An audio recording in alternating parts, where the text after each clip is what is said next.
Salut tout le monde. Bon, ça fait longtemps que j'ai pas fait de vidéo. J'avais pas toujours envie. Voilà, donc je fais une petite vidéo pour te dire que je quitte l'Angleterre. Voilà. Donc j'avais quitté l'Angleterre décembre janvier. Et puis ouais, décembre janvier, je crois. Oui, c'est ça, décembre janvier. Et à peine un mois. Et donc là, j'ai décidé de quitter l'Angleterre parce que j'en ai marre. Voilà, tout simplement. Alors, je te fais cette petite vidéo. J'ai marre de quoi en Angleterre? Bon, j'en ai marre du travail. Voilà, ça commence à m'agacer. J'ai fait 3 hôtels, un 4 étoiles, le Radisson Blu, un 5 étoiles, le Sanderson Hotel, un 5 étoiles très prestigieux aussi comme le Sanderson, Intercontinental, One Park Line, donc le plus gros intercontinental de l'Angleterre. Et puis là, j'ai pris un petit poste pour rebondir, comme on peut dire. J'ai pris 2 Mercure 4 étoiles, un à High Park et un à Paddington. Voilà. Et puis du coup, c'était bien au début. Puis après, ça a vite dégénéré. Ils ont essayé de me changer de mon système qui a un fichier Excel qui permet de repeindre tout l'hôtel. J'avais presque fini, j'avais 70 chambres à faire. J'en ai fait 45 en l'espace de 1 mois et 15 jours. J'ai refait 3 couloirs. J'ai fait toute la réception, j'ai fait 2 salles de private room, comme on dit. Voilà, donc j'ai fait beaucoup de travail et c'était presque fini. Puis on m'a beaucoup emmerdé à aller à gauche, à droite. Et en fait, j'en ai fait la conclusion suivante, que c'est toujours pareil. C'est très difficile. Alors le pire, c'est les 4 étoiles. Les 4 étoiles, il faut se taper le personnel qui n'est pas très bien éduqué, notamment dans le management. Et ils sont très exigeants, mais c'est très rapide. Voilà, il faut toujours... Voilà, j'avais une grande double porte à peindre avec une vitre à l'intérieur, des moulures. Bon, j'ai mis 2 heures. C'était trop. Tu vois, 2 heures, c'était trop, tout à la brosse. Donc, je ne sais pas comment faire parce que moi, je suis rapide et le temps ne leur convient pas. Le dernier travail, c'est une salle de bain où la peinture s'est caillée. J'ai fait un enduit, une couche. Le temps qui sèche, hein, évidemment. Impression, enduit, 2 couches peinture. J'avais dit le temps de travail pour 2 couches enduit, il fallait 3 heures. On m'a dit non, t'as 1 heure. Voilà, bon. Je commence à en avoir marre, techniquement, de l'Angleterre. J'arrive pas à m'épanouir. J'ai un autre problème, c'est que j'arrive pas à apprendre bien la langue. J'ai du mal à communiquer, bien comme il faut, techniquement, on va dire. Parce que communiquer, bon, on s'en fout de toute façon, mais techniquement, bien communiquer, c'est compliqué. Et donc, bon, j'ai décidé de partir. Voilà, en plus, j'avais une copine, ça fait 1 an que j'en ai plus. Sa mère est venue vivre chez nous à l'époque. Donc, je me suis tapé la belle-mère pendant 4 mois, 5 mois. Après, j'ai dit, moi, ça va, je vais prendre une petite chambre le temps qu'elle rentre chez elle. Et puis, ça fait 1 an et demi, elle n'est jamais rentrée. Voilà, et puis, le travail, ça va pas. J'arrive pas à m'épanouir. Les femmes, il n'y en a pas. La bouffe, c'est dégueulasse. Donc, au bout d'un moment, tu vois comment j'ai grossi. Et je mange, c'est moi qui cuisine, autrement je suis foutu. Voilà. Bon, après, les relations aussi, la communication avec les gens. Je trouve que c'est pas... J'ai absolument pas envie de parler aux gens. Ouais. Parler pour dire quoi, tu vois. J'ai eu des collègues, j'ai vu le niveau social, ça m'intéresse pas. Donc je préfère pas perdre mon temps. Arrivé à un certain âge, tu t'arrêtes de perdre du temps avec des conneries. Tu vois, combler le vide par la télé, par la musique ou par des discussions inutiles. Moi, j'ai pas que ça à foutre. J'ai plein de boulot. Voilà, donc ça y est, mon livre est fini. Faut que je le lise. Je vous ferai voir, il est dans le sac. Je l'ai pas encore. Je l'ai reçu d'Amazon, mais je l'ai pas encore déballé. Je l'ai déballé, mais je l'ai pas regardé. Je vais prendre le temps. Donc là, je rentre en France. Ça y est. Je pars pour un entretien. Alors l'entretien. Donc je rentre chez ma mère en France. 14 jours. Je vais me préparer à fond. Ça va être un entretien très difficile. Alors d'habitude ici, tu sais, je fais un entretien de 2 heures et puis des fois tu passes devant. On te fait pas faire d'essai, rien par rapport à ce que tu dis, t'es pris. Et puis du coup, là, c'est un entretien en présentiel et sur chantier d'1 semaine. C'est-à-dire que je vais être évalué pendant 1 semaine. Alors c'est un entretien à l'extérieur de l'Europe. Donc ouais, je suis motivé. C'est bien payé, on verra ce que ça donne. Et puis surtout, c'est de la technique qui m'intéresse, hein, parce que du coup, c'est un peu haut de gamme, donc ça va me... Les hôtels aussi, c'est haut de gamme, mais c'est pas pareil. On n'est pas... Bon, vous savez, vous, les peintres professionnels, quand tu fais une mise en œuvre, t'aimes bien que ton impression soit sèche, que tes enduits soient bien tirés pour qu'il y ait eu la bonne rétractation. Quand tu passes ta seconde couche, bon, il y a un tas de trucs comme ça qu'on aime bien. Poncer un enduit bien sec, voilà, avec des bons outils. Ici, j'ai jamais eu un outil, même pas de ponceuse, rien. Donc voilà, donc là, c'est une entreprise au top, Flex, Mirka, Festool, tu vois. Ils sont équipés en Festool, voilà, aspirateur, girafe. Qu'est-ce qu'il y a d'autre? Le dernier camion de 2025. Donc bon, voilà, ils font de la qualité au top et tout, donc je suis assez content. Donc là, je suis motivé. J'en ai marre de cette ville. Ici, c'est très propre, mais moi, je suis dans le quartier Marlingborough. Très sale, hyper dégueulasse, énormément de drogués, quartier très dangereux. Voilà, donc là, j'en ai ras-le-bol. Puis l'air, elle est polluée. Je peux pas prendre le métro. Je fais des allergies à l'amiante. J'ai le nez qui coule pendant 3 jours. J'ai toujours le nez bouché. Il y a beaucoup de pollution. Voilà, donc je suis assez content. Donc techniquement, ça va être super. Voilà, donc je finis mon livre. Je vais pouvoir, donc pendant les 15 jours, quand je vais être en France, je vais faire du sport pour me remettre à fond en forme, pour pouvoir bien booster sur les chantiers. Corriger mon livre, ça va être bien, je vais pouvoir le lire enfin. Parce que le lire sur un ordinateur et puis le lire sur un vrai support, c'est différent.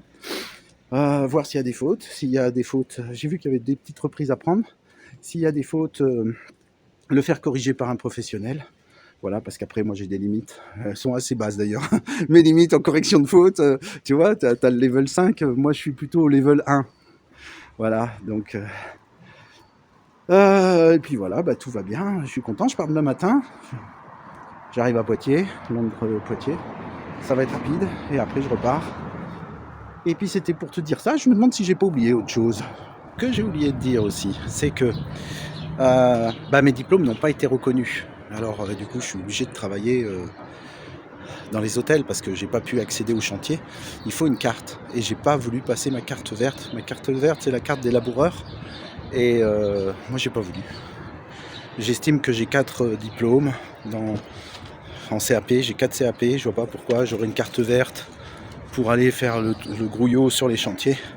Donc voilà, donc pourquoi mon diplôme n'a pas été reconnu? C'est assez simple. Là, on est au départ du bassin de Paddington. C'est l'eau, c'est le bassin. C'est très joli, c'est sympa. Un peu plus loin, là-bas, il y a les restaurants péniches. Puis après, il y a un petit endroit super. Donc, ils n'ont pas été reconnus parce qu'en fait, ils ont demandé mes notes. Et moi, en 89, j'ai passé, peut-être 87, je sais plus. J'ai passé mon CAP de taille de pierre. Et quand tu as ton premier CAP, tu n'es plus obligé de passer le tronc commun, c'est-à-dire mathématiques, histoire, français, je sais plus quoi. Tu passes juste la partie pratique. Donc le deuxième CAP, je l'ai passé en centre.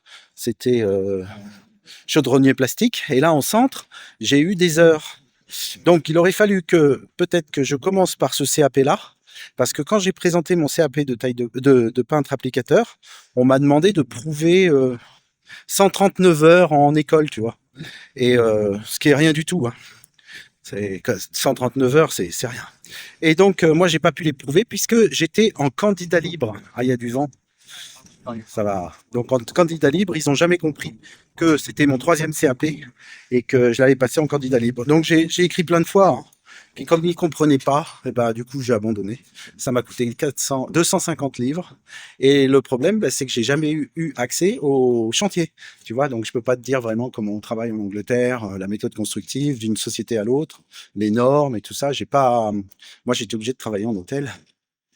Maison de retraite, tu vois, tous les organismes, en fait, toutes les grosses boîtes. J'ai loupé un poste à la NHS, c'est l'hôpital public. Voilà, donc là, j'aurais pu aller dans plein d'autres endroits, mais pas dans le bâtiment pur, parce qu'il faut cette équivalence pour avoir une carte bleue. Et moi, j'avais le droit à la carte bleue, tu as la carte verte et la carte bleue. La différence entre les deux, c'est 10 000 balles par an. Peut-être pas 5 000 6 000 au moins. Et donc, bon, après, je me suis bien débrouillé parce que j'ai tourné dans des grands hôtels. Mais autrement, bon, bah, tu travailles, tu gagnes pas énormément d'argent. Voilà, donc c'est pour ça que je m'en vais, parce que j'en ai marre de cette situation où j'arrive pas à m'exprimer, mes diplômes sont pas reconnus. Et donc, j'arrive pas à accéder à ce que j'ai envie, quoi, c'est-à-dire retrouver un travail d'artisan.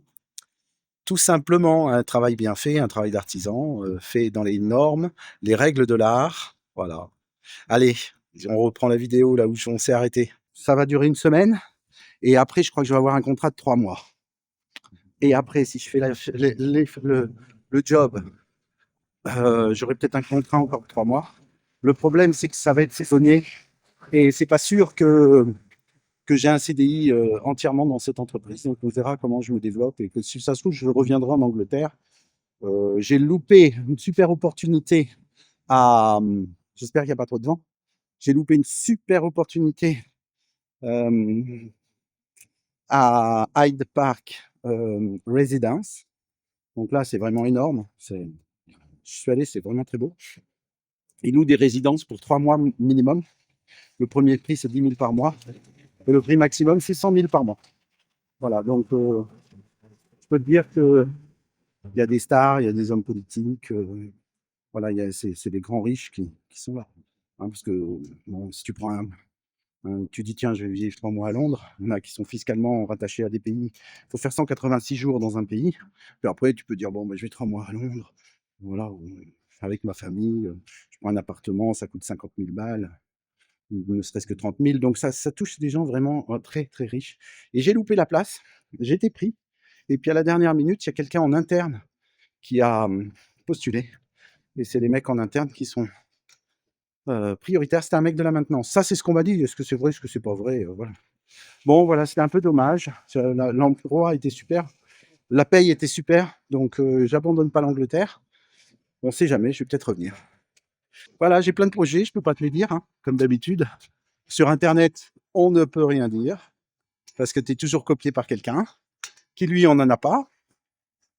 Hein. Donc, c'est pour ça aussi que j'ai arrêté beaucoup la technique. J'ai arrêté de parler de trucs. Je sais pas, moi, par exemple, ma vidéo de scotch qui a fait 18 millions de vues, tout le monde l'a faite. Tu vois. Il y a des techniques que j'ai fait voir, et ben, les gens les copient. Par exemple, une technique que je n'ai pas utilisée. Vous savez, c'est quand on met du scotch sur un rouleau et puis on le détend comme ça pour nettoyer un rouleau. C'est débile. Et ça, quand il y en a un qui l'a sorti, je sais plus qui c'était. Il l'a copié d'un Américain, il l'a sorti en France et tout le monde l'a fait. Comme si c'était une pratique utilisée sur chantier. Et absolument pas. La pratique utilisée sur chantier, c'est tu laves ton rouleau et tu l'éclates avec la force centrifuge, tu perds toute l'eau. Ta fibre est humide, elle est propre. Et si ton rouleau est vraiment neuf, bah, tu le laves au savon. Mais voilà, donc ce genre de truc, quand tu commences à dire des trucs, après, les mecs, ils te les récupèrent. Donc c'est pour ça que j'ai sorti un livre, et surtout pas sur Internet. Dans ce livre, il y a plein de trucs super. Hein. Euh, je crois que j'ai fait une synthèse. Il m'a fallu 12 ans pour synthétiser vraiment le métier. Je crois que j'ai réussi à faire une synthèse de mon métier dans ce livre. Donc c'est vendu assez cher. Hein. C'est pas du tout fait pour les particuliers. C'est que pour les professionnels parce qu'on va parler des DTU. Alors pas les DTU comme tu as l'habitude d'entendre, les DTU non, moi c'est DTU sur chantier, comparatif de ma méthode comparé au DTU, parce que les DTU te donnent quand même une certaine souplesse dans les derniers DPTU. Donc l'artisan a le droit de mettre en place sa propre méthode, puisqu'il est responsable. Donc maintenant, c'est un peu moins, on va dire, directionnel. Les DTU sont là pour t'aider à garder le cap. Et donc moi, j'ai fait plusieurs tests sur plusieurs chantiers et j'ai trouvé une méthode comparative au DTU qui se rentre dans les DTU. Hein. Par exemple, sur les finitions A, soignées des DTU, on te demande donc des parties lisses, voilà, sans défaut. J'ai trouvé une autre méthode qui permet de gagner beaucoup plus de temps et d'avoir un meilleur résultat que dans les DTU, parce que les DTU, je les ai pratiqués, et des fois, il y a des embûts quand on les respecte vraiment. Des fois, il y a des problèmes de motricité, et des fois, on a même des traces parce qu'on ne reprend pas au bon endroit les enduits, les révisions, on ne les fait pas au bon moment. Voilà, donc j'ai sorti un livre sur les DTU, donc ces techniques, c'est pas du tout pour les particuliers. Et puis après, ben, je me suis dit, ben, pourquoi pas parler de mon parcours? Parce que moi, je n'avais pas de diplôme quand je me suis installé. Et donc, je donne la méthode pour devenir artisan peintre, ainsi que toutes les techniques pour apprendre à peindre le rouleau. Voilà, les techniques pour aller vite. Et l'organisation pour gagner vraiment beaucoup de temps, parce qu'un chantier bien pensé est un chantier à moitié fait. Voilà. Donc ce livre est, pour moi, est très très bien. Je suis très content. C'est vraiment. Et puis bah, faut que je l'ingère. Et puis après, il y aura peut-être autre chose. Architecturalement, Londres n'est pas extraordinaire. Tu vois, par exemple, quand tu prends un bâtiment comme ça, il est déjà pas mal. Mais il n'y a pas de sculpture, il n'y a pas d'ornement, il n'y a pas de bas-relief, il n'y a pas de haut-relief. Il y a quoi que je le regarde? Il y a juste une colonne avec un chapiteau qui est en volute, 2 volutes, donc c'est extrêmement pauvre, hein. 2 petites volutes là, c'est super pauvre. En haut, il n'y a même pas un balcon digne de ce nom. C'est un pauvre truc vite fait, bien fait, un peu merdique, sans aucun style. Après, en haut, tu as une pauvre petite colonne avec une cannelure, un chapiteau sans aucun ornement, tout en haut de la coupole. Alors, on a juste en haut là, on a juste un petit, comment dire, je sais plus comment ça s'appelle, c'est juste une petite décoration. Voilà, c'est tout. Et puis après, on a la coupole, le petit. Voilà, c'est vraiment très pauvre. Et ça, tout est comme ça à Londres. C'est triste parce que, tu vois, l'autre fois, je regardais. Bon, je suis parti pour parler, hein, pourquoi pas. De toute façon, ça vous intéresse pas, vous changez, hein, on n'est pas obligé de regarder. Je regardais, histoire de critiquer un peu l'architecture en Angleterre. Ce qui est très étonnant parce que ils ont une belle ville, ils avaient tout pour bien y arriver. Et puis finalement, au moment de faire, ils ont toujours choisi le minimum, quoi. Moi, je pense que c'est ça. C'est oh là là, c'est trop cher. On descend les prix, on fait un truc, ouais, ça c'est bien, tu vois, ça c'est bien, c'est pas trop cher. Il n'y a pas de l'ornementation, ça tape à l'œil, c'est pas mal, c'est un demi-style, on n'a rien inventé, on a pris un peu de grec, après on a mis un peu de roman, après tu vois c'est du plein cintre, donc on pourrait croire que c'est du roman, et puis ils n'ont pas mélangé un gothique, mais presque, tu vois. Non, ils ont pas mélangé de gothique, mais la feuille d'acanthe qui est en haut, c'est grec. Donc, ils ont fait un style néo-grec, je sais pas quoi. Bref, c'est merdique. Euh, Il y a ici et aux États-Unis, il y a à peu près le même style à une certaine époque. Bref, donc c'est dommage parce qu'ils vont pas au bout des choses, tu vois. Ils se donnent pas les moyens de dire voilà. Et je regardais pas Buckingham Palace, mais le palais de Kensington. Cet hiver, j'étais à Kensington. L'hiver, il n'y a pas de feuilles. Je regardais le bâtiment, mais sans déconner, c'est merdique, complètement merdique. Et on appelle ça un palais. Et je me souviens qu'à l'époque, on était dans le 12e avec une copine, et on allait à Paris, on allait faire la fête avec les pompiers de Saint-Fargeau. Je ne sais même plus où c'est, je ne sais pas du tout. Et c'était à l'époque où c'était la vieille, comment dire, on allait danser dans la cour intérieure, tu vois. Dans la cour intérieure, il y avait le bal des pompiers. Voilà, ça y est, je m'en souviens. Et donc, on y allait avec les copains, on allait danser. Et le bâtiment, tu vois, l'ancienne caserne de Saint-Fargeau, je ne sais plus où est-ce qu'elle est, elle est 2 fois plus belle que Kensington. C'est-à-dire que la moindre caserne de pompiers en France a plus de richesse ornementale qu'à Londres. C'est triste. Alors, je te parle pas d'Italie, je te parle pas de l'Allemagne. Voilà. Voilà, donc je suis confronté à ça et j'espère que ça va marcher là pour mon nouveau truc. Mais bon, c'est pas évident. Allez, ben, je te tiens au courant et puis je te dis à bientôt. Salut!